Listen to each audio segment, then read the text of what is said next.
Are you looking to move to the suburbs outside Boston? Perhaps there's ones that you have overlooked. These are definitely suburbs I haven't mentioned on this channel before. And so you could be surprised by the 5 suburbs that I'm going to share in today's video. I'm Katherine Kranenburg. I'm a Greater Boston area real estate agent. I'm also your YouTube realtor, helping people just like you relocate in the Boston area. We talk about lifestyle, suburbs, we give market updates right here on this channel. If you're new here, you can hit the subscribe, like, or even the bell so you don't miss our next video. We put out new content every week. If you'd like to reach out to us, you can contact us at the links below. You can call, email, or text. So let's dive in. Seriously guys, you know that I focus a lot on Boston neighborhoods, close-in suburbs, Metrowest, and so I'm really excited to share the first suburb that is west of Boston. It's the town of Dedham. It's a dreamer's commute because it's 10 miles from Boston. Near Dedham, you have neighboring towns like Newton, Norwood, Needham, and Westwood. It's conveniently located to a major highway, I-95, and it also has 2 commuter rails, again, making it super convenient and accessible to be able to get around. The other thing I love about Dedham and what is super attractive about this area are the schools. They have really good schools. They have 5 elementary schools, 1 middle school, and 1 high school. The Avery Elementary and the Green Lodge Elementary tend to be the ones that people are gravitating to the most. I actually had a client that moved from Arlington area. They were renting there for a super long time, and they wanted, at that time it was right around COVID, and they wanted something that was a little bit more space, had a really nice yard, a great starter home. In this price point, it was around $700,000. Things have actually grown in popularity in Dedham since then, and so you're definitely looking at probably $1 million plus if you want to be in that neighborhood. It has a really nice mix of historical homes, single families, detached homes, and then there's a lot of new development. You've got Old Mill, which is a condo retail development. You also have Dedham West, which is the area's newest luxury condos. You have 28 units there. They are going pretty quickly. They're ranging from basically $600,000 and up, and it's super attractive, right? Because a lot of times you think about the suburbs and you think that it's only single family. So it's a really nice mixed use of both sort of charming homes as well as new development. Another reason why Dedham is so attractive is its green spaces. You've got Endicott Estates as well as Wilson Mountain Preservation. This is great for hiking and biking, walking your dog, strolling the children if you want to do that. It's just a really nice community. The biggest draw, though, as well, is Legacy Place, which is an outdoor shopping mecca. You've got Apple, Sephora, you've got Urban Outfitters, lots of different little restaurants. It's super attractive because there is outdoor dining, which is definitely a destination in the warmer seasons. You also have a cinema and King's Bowling. What's also attractive is that it has a Costco. And if you need access to that and you're from Wellesley or Weston or Brookline or Watertown, a lot of people will go to this Costco. It also has a gas station. And I can tell you from experience, there's always a long line. But anyway, I love Legacy Place. Dedham is a great option for families that are moving out of the city. People who have been renting probably for a long time in places like Brighton or Arlington, they particularly like going and moving to this area. So let me know in the comments below if you think Dedham is the right fit for you on your move to Boston. The second suburb that a lot of people overlook is Braintree, Massachusetts. What is such a lure for this area is that it's sort of a traditional suburb. It is a bit quieter compared to its neighboring town of Quincy. A lot of people are drawn to Braintree for its proximity to Boston. It's the last stop on the Red Line on the MBTA line. It's also easy access to 93. If you like shopping, you're definitely going to check out South Shore Plaza, which is a hub of all kinds of shops. I particularly like Braintree if I need to hit a big mall. as well. And I always remember when I'm driving to and from the Cape, you'll definitely pass Braintree. The difference between that and its neighboring town of Quincy is Quincy definitely has a more urban, more vibrant downtown, a little bit more active. We actually have friends that have kids that love going to school in that area. So a draw, if you prioritize schools, Braintree is definitely going to deliver really good schools for your children. Families tend to be drawn to Braintree. Both Quincy and Braintree has seen significant growth over the last several years. Quincy is definitely a hotspot for young professionals, those looking for homes. There's a lot of more first-time home buyers in that area. So what's the real estate like in Braintree? As of November 2024, Redfin came out with this market update, which is basically saying that the median sales price, home price is around $625. I would actually say it's a little bit more than that, which is probably why you rely on a realtor. They've seen an increase of about 11% since last year. So again, a suburb that you may not exactly think about when you're thinking about moving to Greater Boston, but this is definitely a super attractive area. You can buy houses that are completely renovated and done. There's definitely been a lot of new development. You also have houses turning over. Single family homes for those families that are looking to add their own touch, you can definitely get something like that there too. On average, you're going to see houses go under agreement in about 19 to 20 days. You are still seeing multiple offers there. I can't say exactly for sure. It is sort of home by home, but you're gonna definitely be in some competition because it's a very attractive to a lot of different buyers. The third suburb we're going to talk about is Waltham. It's located 10 miles outside Boston.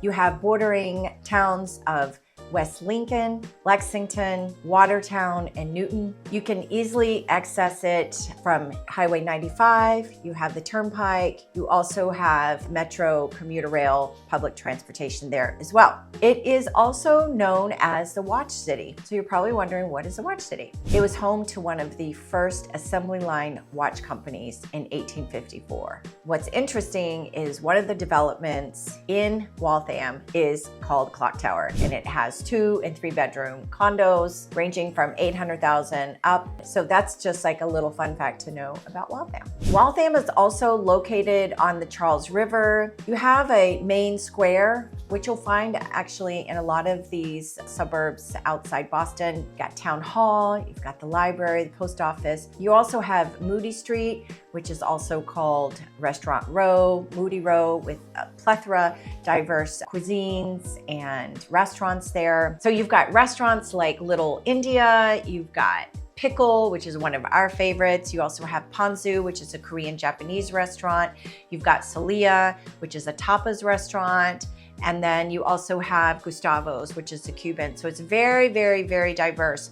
Actually, one of our favorite grocery stores there is this Indian market. It has a lot of specialty spices. Some of the places that we get when we want to order like big platters of Indian food, we actually go into that neighborhood and it has really nice options. It's great also for nightlife and dining. So one of the other neighboring towns near Waltham is Weston. And I wouldn't say like right near it, it's like 10 minutes. It's super attractive for families who live on the north side of Weston. So if they want access to the shops and things and access to Costco, there's another Costco in Waltham as well. The other great thing about Waltham is you don't have to go into the city to work. Actually, a lot of the jobs that people move to Massachusetts for around biotech, pharma, finance services, a lot of them can be found in Waltham, including Raytheon, which is a defense contractor. There's a variety of style of homes in Waltham. You're definitely gonna have your smaller single family homes. And when I say smaller, you still have 3 to 4 bedrooms. They're just not as large as you would have sort of in some of its surrounding towns like Lexington and Lincoln. Waltham has seen a tremendous amount of growth over the last couple of years. Another area in Waltham that's super attractive, the neighborhood is called Bishop's Forest. It's got over 270 townhomes. It's a community where you can kind of have your whole lifestyle in one place. It has swimming pools, tennis courts. It has a lot of activities, walking clubs as well. I had a client that moved there who wanted to downsize and they wanted a first floor bedroom. So that was really helpful. That's a really great area if you're looking for townhomes that have first floor bedrooms. A lot of people may have family members that need to come and live with them, or they're in that transition of life. It's also a really great area, Bishop's Forest, for a starter home if you're looking and you're working in that area and you don't want to have to go into the city. As of late October and of the timing of this video, median price was around $810,000. I would definitely say as a realtor, I would probably go even higher than that. Whenever a home comes on the market there, it's pretty sought after. You've got your traditional single family homes, and a couple of neighborhoods that I think are really attractive is also near Brandeis and Bentley University. Those are two universities that attract and lure people to come to those areas, not only for education, but also to live there. You also have Franklin University. You also have 7 elementary schools, 2 middle schools, and 1 high school. You also have top private schools like Gifford School of Weston. Again, you can check here on this graph at niche.com if you want more details about the schools. Wonderful neighborhood in Waltham is Pigeon Hill. You've got 2,000 to 7,000 square foot homes on a quarter-acre lot land. As of December, house prices in that area were around 1.3 million. Another great area is Cedarwood, and those are smaller homes ranging anywhere from 1,200 to 3,200 square feet. You can access Beaverwood Reservation Pond and Parks near the Cedarwood neighborhood. Access to public schools serves both of these areas. The median sales price in that area is around $830,000. At number 4, if you're a local, this may not feel like a hidden gem or a hidden suburb, but I think it's an underrated suburb outside Boston based on its neighboring towns, and I think a lot more people need to know about Natick. So people who choose Natick also choose it because of its green spaces. It's also home to Lake Contituate. I know I'm gonna mess that up, so everyone who is from Massachusetts is definitely gonna ping me on that one. Local residents, visitors enjoy this. You can bike there, you can fish, you can swim, you can boat there. It's got really good walking trails. It's actually really close to Newton and Wellesley, so if you're looking to just sort of get out of those neighborhoods and get a little further away from the city, Natick is great for that. I feel like Natick is underrated because a lot of people just think about it as the shopping area with the Natick shopping mall and the Shoppers World. I just think it has so much value there. And as of October of this year, we've actually seen home prices increase significantly, averaging about 1.2, 1.3 million. We've seen a 30% increase year over year in this area. It makes it super attractive, especially for families who are looking or want to be near towns like Wellesley, Framingham, even Sherborne. The other great thing about Natick and makes it super attractive is that they are on the commuter rail, so you've got 2 stations there. You have Natick Center and you also have West Natick Station. The school system is really good. You've got several elementary schools, 2 middle schools, and 1 high school. I feel like there's just been a significant amount of growth and a high demand to live in this area. I feel like people are choosing Natick more and more. So let me know in the comments below if you think Natick is your home, is your next home. And what is it about Natick that you love? If you are a local, drop a comment below on that. Again, I'm Katherine Kranenburg. Not sure if you know about this, but we also have a free relocation guide. You can find it in the links below. You can also hit like and subscribe to this channel. We'd love to be your realtor of choice when you're thinking about your next move, whether it's from town to town or you're relocating here from out of state. Let's keep going. And the last suburb, this one may be a surprise to you because I haven't really talked about this neighborhood, this town on this channel before. And what is so interesting about this one is the growth that has happened, especially over the last year. And this is the town of Medfield. Medfield is located 30 miles southwest of Boston. and it borders with south of Dover and Sherborne and west of Westwood and Needham. Medfield is about 8 miles from US 1 and I-95.